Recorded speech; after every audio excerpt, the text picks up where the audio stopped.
Dobro. Ovi smo kosturi, super.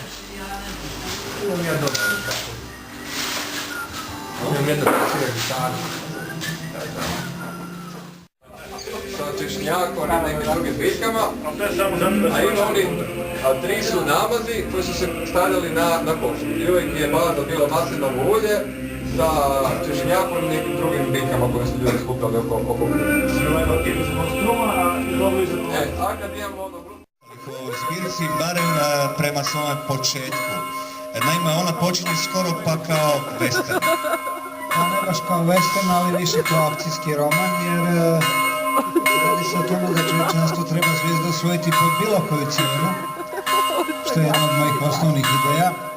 A riječ je o tome da se cijena koju treba platiti pokušava prebaciti na jednog jedinog čovjeka koji onda ima neke druge ideje što se toga tiče. Dakle, taj tvoj glavni junak ispada nekakav žrtveni jarac koga treba radi izgovora za međugalaktičnog, svi su budni, živi i zdravi, ima ih na milijune, a nije im dosadno. Zašto im nije dosadno?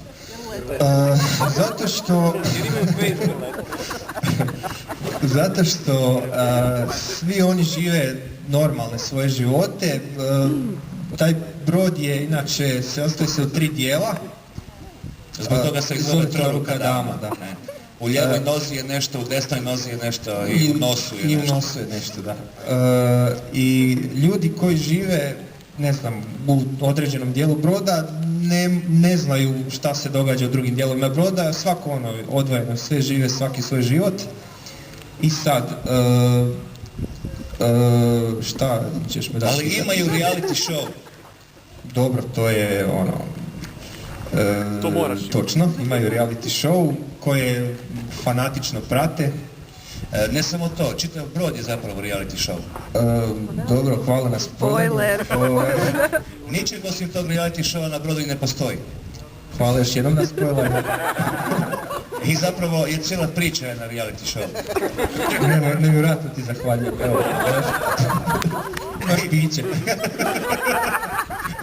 I zapravo si ti kroničar jednog reality showa, a ne pisac space opere. Zapravo sam ja reality show.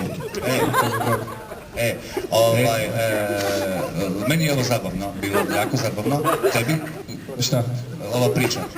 Pa to nije loša. Ona srednja žalost. Nije loša. Ne morate čitati. Ima i nekih okrutnosti, ima tuge. Ima tuge, vrlo emocionalna priča. Ima razočaranja. Plagirao sam Žiljka. Ima seksa. Kad kažeš plagirao si Žiljka, odmah pomislim ima seksa. Pa ima. Ima seksa. Ima. Na kojoj moje priče nema seksa. U zadnje vrijeme. Ne, priča je, ajmo reći, kompleksna.